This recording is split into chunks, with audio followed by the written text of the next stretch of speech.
crucible of making human beings is death. Every culture worth a damn knows that. It's not success, it's not growth, it's not happiness, it's death. That's the cradle of your love of life, the fact that it ends. In the 5 short years since he walked into my hospital room, my friend Jenkinson has become an authority in what he likes to call the death trade. People are dying, and their pain is well managed, and their symptoms are definitely under control. And what is it you see in their eyes when they're dying? Well, I tell you what I see. I see a wretched anxiety and a completely overwhelming, almost toxic fearfulness. First, I would like to thank you for joining me. This one means a lot. And I wanted to start off with almost a confession of why I ended up calling you today for this conversation. I found your documentary and I watched it and really, really enjoyed it. And I told myself that I was going to rewatch it in a month, not for this interview, but because I thought it was important to keep that message top of mind. And I caught myself postponing rewatching the documentary. And I felt a tension, despite enjoying it, knowing it was important. I felt a tension and I was almost gravitating away from rewatching some of the messages. So when I felt that, I felt that maybe some of my listeners would also not gravitate towards this conversation, maybe making it an important conversation to have. So that's why I called you, and I thank you for joining me. Oh, it's a pleasure. You know, it's an amazing thing to be educated by your aversions, is it not? Absolutely. They're scary, though. Anybody can learn from the stuff they're attracted to. It's no effort at all. But to really engage your suspicion, your sense of ill-at-easedness, and decide to befriend that instead, that's a mark of some real maturity. And if more of people your age indicated that as a kind of skillfulness, I wouldn't mind handing my gig over to you when the time comes. I appreciate that. I know that to you, definitions and words truly matter. So I wanted to start very simple with your personal definition of death phobia for our audience. Sure. Well, it's not a phrase I invented, though I've never heard it before. It's simple on the surface of it. It's simply, phobos is the Greek word for fear. So death fear. However, fear is nowhere near as simple as being able to say the word, as we just talked about a second ago. So it's important to be able to be, I think, articulate on the matter of fear, because it's one of the places where our elaborations and eloquences go to die, right? So let's see if we can revive them. So there are fears which are so legitimate as to be necessary, even mandatory. They're, survival-based instincts. They come from an awful long time ago, and they belong. So let us not identify everything we're disinclined to do as some kind of weakness or frailty of character. That's one. 2, it's amazing capacity of fear to sit on your shoulder inobtrusively for the longest time before it chooses its moment to announce itself. And when it does, the voice is not nearly as threatening as it is, in a macabre way, reassuring. Your fear obviously leans over and whispers to you things of this kind. So we both want the same thing for ourselves, right?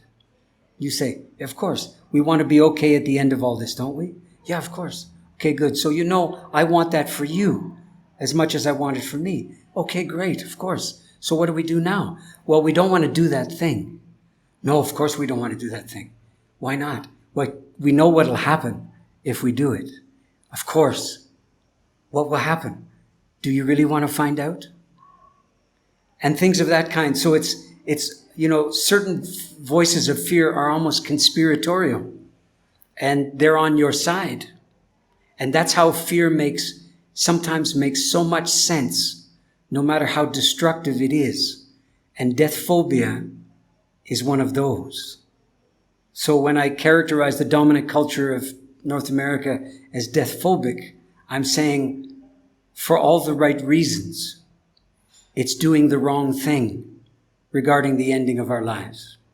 When I was thinking of death phobia, I did have that 10%, the natural reaction as humans to try to survive. That is a natural pull. But I was wondering, when things go too far and this cultural death phobia, this is certainly something we're not born with. Is this taught through culture that's inevitable? Could it be taught better in schools from our parents? Does it start at a young age, having conversations in very different ways? Okay, let me go with the last. How do we learn it? Let's start there. Here's a very good example, a very ordinary, unspectacular example. When I was working in the death trade, end-of-life care, as you'd probably know it, I can't tell you how many times well-intended parents would say to me, so my father just died, and so I have young kids, and my question to you is, should I bring my kids to my father's funeral? And I would say, right. Why wouldn't you? In other words, I'm changing the question. And their answer would be something in the order of, well, it's probably going to be an open coffin. These are the old days when there were coffins and memorial services to attend and all the rest. And, I don't want them to see him like that. And I would say, like what? The only authorized memories that your kids are allowed to have of their grandfather is when he was bouncing them on his knee? Is that what you mean to say? That the only legitimate iteration of grandfatherhood or elderhood or old age is maximum capacity? Now, I wouldn't say it quite like that, but I would leave the distinct impression that this is an odious thing masquerading as parenting. So that's how it starts, because whether or not this person brought their kids to the funeral, you can be sure that their misgivings had already been translated to the young kids. They already knew that there was something untowards or worse about bodies and no more breathing and people standing there and the bizarre behavior that tends to gather around an allegedly sad affair and, on and on. So, in other words, the repertoire of allegedly capable adults is principally responsible for the disability of young people to engage realistically and devoutly in the ending of life. Secondly, I'm losing track now. You could say that the death of everyone before you is your chance to get a PhD in the way it is. And if you said that, I'd probably agree with you. But I'd push it a little further and say, it's not deaths per se, or it's not deaths exclusively. If you wait for those, even now in the midst of a plague, you could wait a long time for a death to occur very close to you. So rather you could say a death is an extreme form of human frailty and human limit. And that's what we need to make our familiarity with, our friendship with, and our peace with. It's frailties and limits and endings. And death is by no means the only, and I'm not even sure it's necessarily the clearest way to come at this kind of engagement, this kind of antidote to truancy. I've certainly felt, and I don't know if it's just a personal experience or this is what a lot of our listeners are going to feel, that these death phobia conversations happened at a young age. It happened in school. It happened with our parents. And that seems like a very important puzzle piece to get things back on track. There were two parts of not only your documentary, but one of your talks that fractured and gave me an aha moment in my thinking. It truly took me out of the railroad of my thoughts. And those are very painful moments, but I want to cover the first one right now. And it was a story you were telling about a young child that was dying. and the word potential came up, where the parent was devastated because they didn't live a full life. And I'm incredibly guilty of this. I have had young friends pass away, and for whatever reason, it hurts more because they didn't have a full life of potential. And you had a very different thought of it. It fractured me, and it caused a bit of pain in that moment, but I thought it was incredibly important to bring up here. So when there is a young death, what are your thoughts on the illusion of potential and the illusion of what a full life is? Yeah, that's a doozy of a story, isn't it? And that some version of that happened numerous times. So first of all, there are easier ways to make a living than attending to the deaths of children in a death-phobic culture. I mean, that's a train wreck of an employment scheme, I have to tell you. And I look like I do, at least in part because of that work, I would say. So I'll respond in the form of a kind of story, which goes like this. There are certain times in life when involuntarily you will resort to the book of supposed to. Now, in truth, no one's ever seen this book of supposed to. And yet, people can quote from it, chapter and verse, at great length, particularly in times of the extremes of life. Certain things are supposed to happen, certain things are never supposed to happen, and everything else is on a clothesline of continuum between those two things. It's an allegation, of course, and the amazing thing about the book of supposed to is it doesn't reflect reality virtually at all.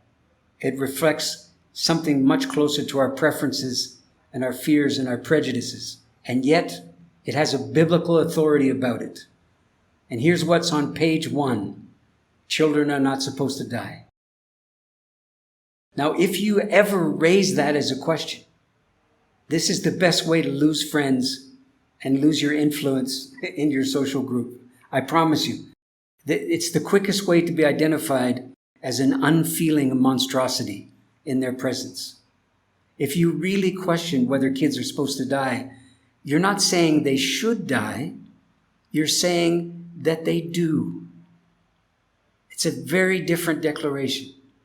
Okay? When you're saying that kids die, what are you saying about life? Well, if you go back to the book of supposed to, and you secretly are saying that they shouldn't, then every death of a child is some kind of monstrous intrusion into the natural order of things. That all children are supposed to bury their parents, and that's the only tolerable arrangement. But that doesn't begin to describe the reality on the ground now or at any other time. Kids died all the time on my watch, and my obligation was to not blink. So it fell to me when I was working with their parents. It's a very unenviable task of challenging the parents' assumption that the greatest monstrosity here is not that my child is dying, not even that they're dying as a child, but as you said, that they're dying so soon that the alleged fairness or justice of life is fully and completely violated by their death and will never be restored. Translation? If kids aren't supposed to die, and they do, something's gone horribly wrong, because the real grievance is not their death. It's them having been deprived of the opportunity to live the delirious, fully encompassed life where all your potential is finally realized. Right? So potential is an allegation at best, and I would consider it a tyranny. I mean, how many people listening to us now have been told at school that they're not living up to their potential? And when it's told to them, it's said with a kind of unflinching authority that's frankly embarrassing to replay and to reconsider. Never mind whether this is an accurate statement, but just entertain the prospect. What does it mean to live a life that's held to a standard that's by virtue of definition never realizable? Because that's what potential is. It's never realizable. If it becomes how you're living, that's you. That's not your potential, right? So it's a kind of fascist, this notion.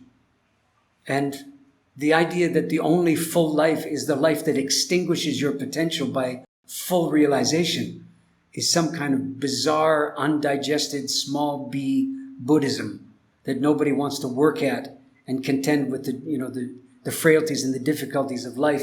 And they just resort to that nonsense instead. Kids, I can promise you, are capable of having a full 7-year-old life if they're 7 years old. It's incredibly interesting, as you just said, that a kid can have a full life at just 7 years old. I know that is true and that is right and it feels right, but I don't know if it's my conditioning. I don't know what's going on, but something feels uncomfortable about even just accepting that. So perhaps it's conditioning, perhaps it's culturally, but just on a personal note, even saying something like that, despite you knowing in your heart that you are doing what is best for the child and the family, and despite what you just said, feeling in my heart correct, how much of a toll does it take on you when you see the look on the parent's face or people think you are lacking empathy? Just on a personal level, despite knowing you're on the right path, when the whole culture might disagree, it's got to be taxing, right? Quick answer, yes. Are you familiar with the author of John Berger, the Englishman? I'm not. Okay. He's well worth your while, Berger. In one of his books, just shortly before he died, he made the following observation. Autobiography begins with a feeling that you are alone. It seems self-evident until you think about it for a minute or two and you realize that autobiography is mostly confession of an unwanted solitude and an attempt to engineer experience in which you will finally be understood. Okay. Why am I mentioning that in response to what you said? Because the last thing you should do in order to seek the understanding of your peers is to work with dying people in the midst of a death-phobic culture. It will never happen. You will be forever misunderstood or worse. And you're going to have to find your job satisfaction elsewhere, let's just say. I'll give you an example of what this looks like on the ground. It's a very common experience. A woman writes me maybe 4 or 5 years ago, and she says, okay, I've watched Griefwalker and I've read Die Wise and all of that, and my father's dying now, and he's in his 50s, and I'm in my 20s, and we've had a pretty good life together, but we haven't been really close. I'm trying to get really close to him now and give him, as she said, a Die Wise death. A little unfortunate phrase, but she meant it kindly. She said, but the problem is my father won't talk with me about his dying. He won't talk about it at all. He'll talk about a lot of other things, but he won't do that. So my question to you is, how can I give my father a die-wise death and still respect his wishes and his preferences about how he does this? And my answer was very brief. You can't.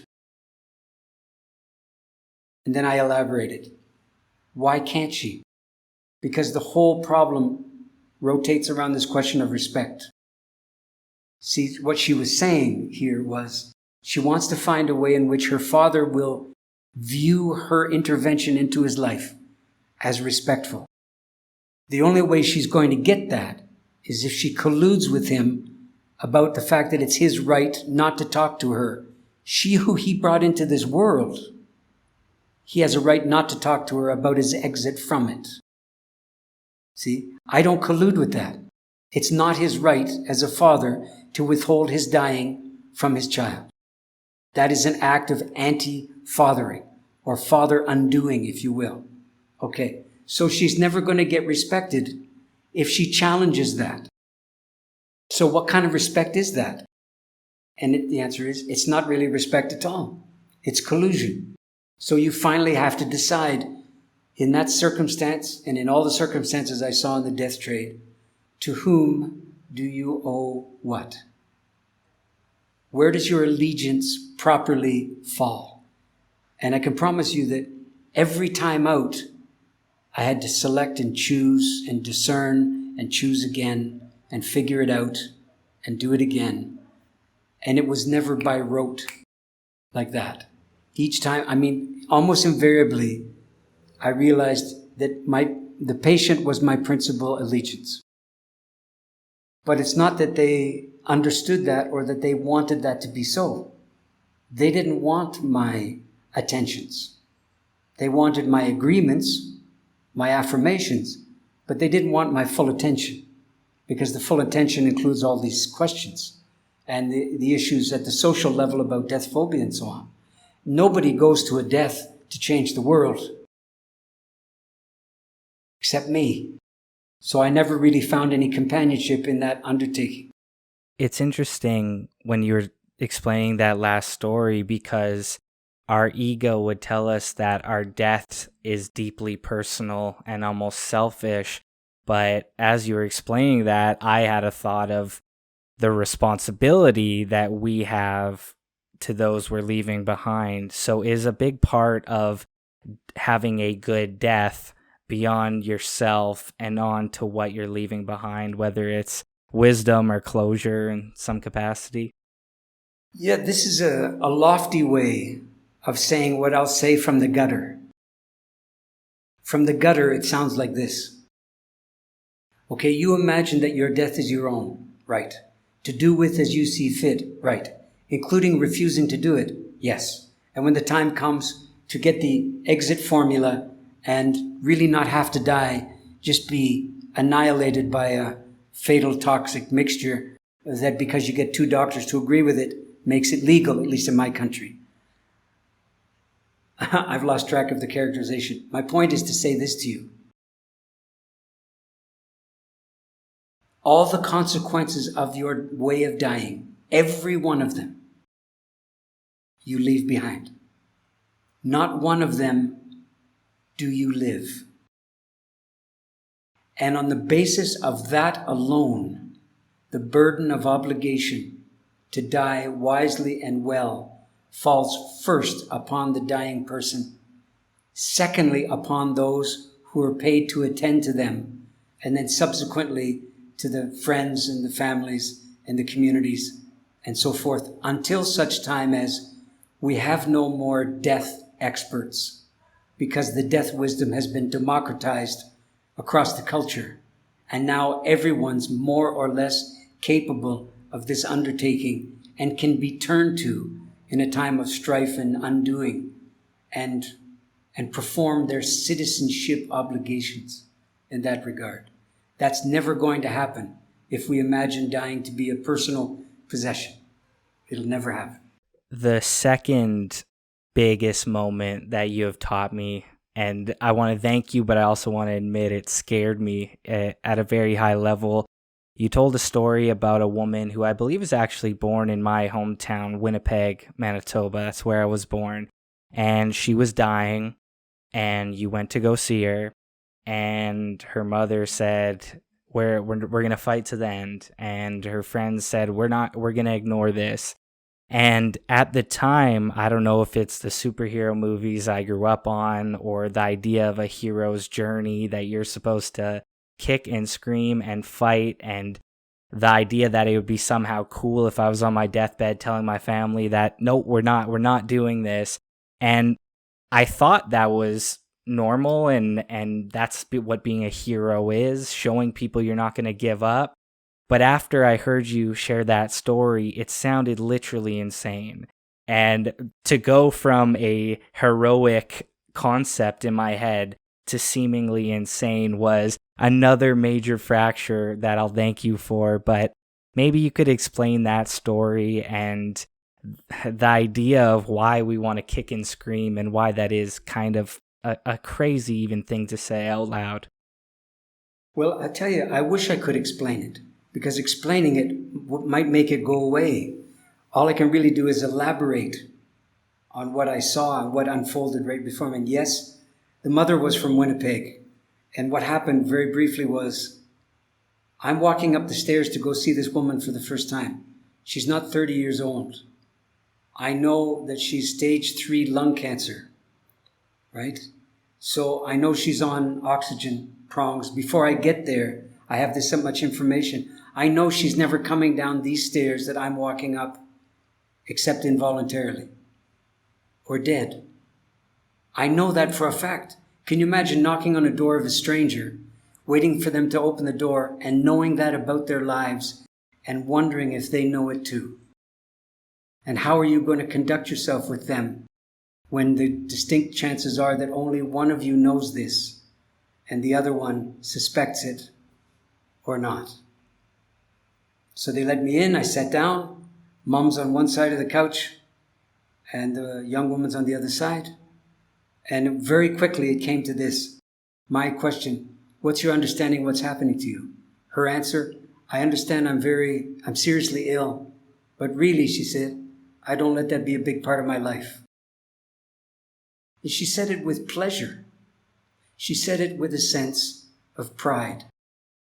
And then she looked at her mother at the other end of the couch. And her mother went like this, thumbs up. And she said to me with obvious pride, like her daughter had just won the Olympics. She said, that's my girl. And then the woman looked back at me and she said, and my yoga teacher tells me I'm on the right track. Where am I going to go? Where can I stand between the mother and the yoga teacher and the death phobia underneath it all? See? Yeah. How am I ever going to proceed as if this woman is dying when she has collusion all around her? Well, one of the points of this, me telling the story is to say, your death is not an intervention into the natural order of things called your life. Your death is where your life was always headed. When it comes, how can that suddenly become not so much fate as fatal? How can there become such a radical distinction between the two of them that you can't recognize any purpose in it? It's just an annihilating thing instead. Whether you're 20 or 70, that dilemma visits people in equal measure across the demographics I found. So what do you say in a circumstance like that? One of the things I tried to do, is encourage both mom and her daughter to re-examine what their understanding of love was. And you have to do this gently and basically get one shot. That's all. You got to find the artistry in your language. Timing is everything. It's like being a comedian. You get one chance to deliver the line, right? And just to boil it down, what I tried to do is to say, when you bring a kid into the world, you would die for that child. You would. You've never felt an experience like that kind of love before, and you'll never find it again. But here's the thing. You probably won't get to die for your child.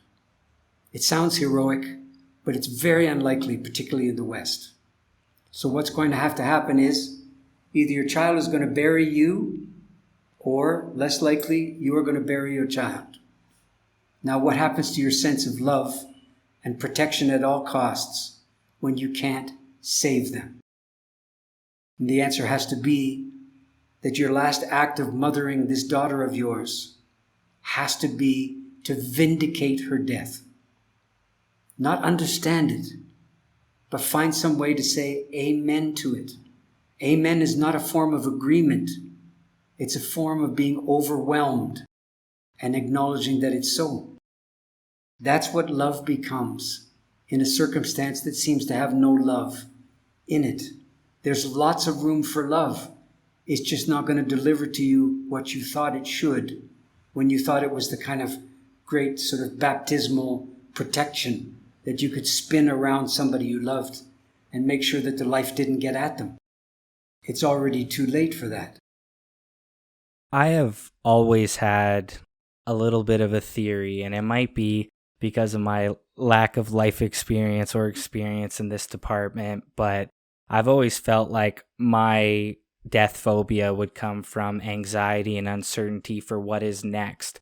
I might be able to grapple with what I'm leaving behind or the ideas of potential, but the uncertainty and anxiety that comes with what's next. And my theory, at least, which, correct me if I'm wrong, those who are deeply religious or those who have a very deep belief in religion would be less death phobic in theory. Is that inaccurate or somewhat close? As an idea, it makes a lot of sense. But any examination of it in the trenches will reveal it for what it is. Any religious training regarding death is usually undertaken in the absence of that death. Stands to reason. In other words, all your death training that comes from your religion trains you in how to not die until you absolutely have to, and then to turn it into a transition of some kind, or a test, depending on the religious orientation. So my point is that any death instruction that comes from a religion that's not death-centered, you're receiving your education on the matter from amateurs. And I'm not blaming anybody by saying amateurs. What I'm saying is that if you want death instruction from a religion, make sure that the religion itself is death-instructed, not death-resistant or death-absolving.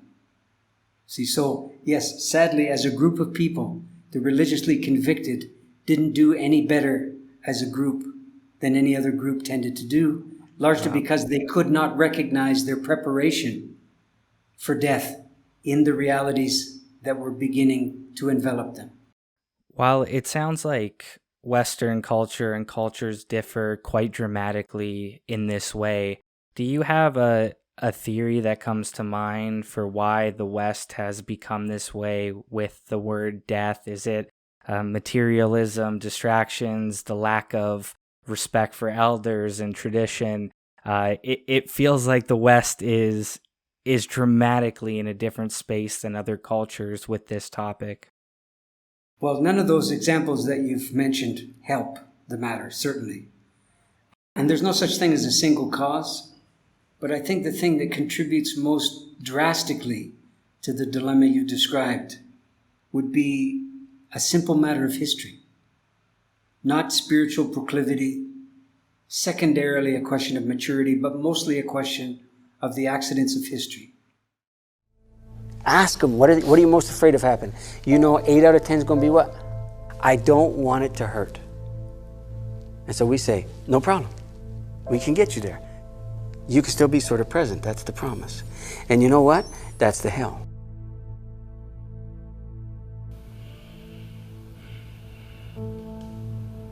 What I'm going to tell you is, and it's going to be hard to take on as a mom, what I'm about to tell you, but as one parent to another, I think it's a true thing.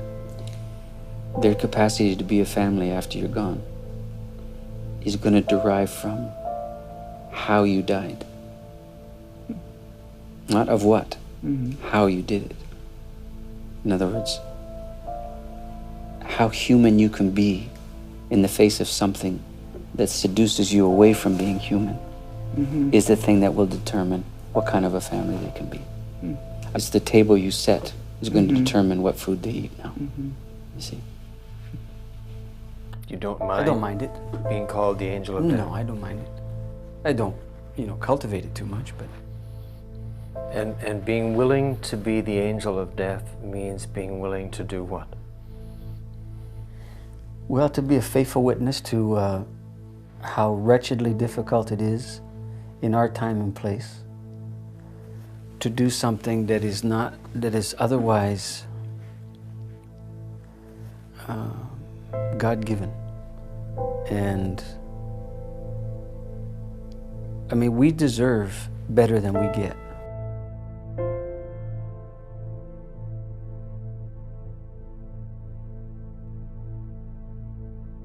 Grief is not a feeling.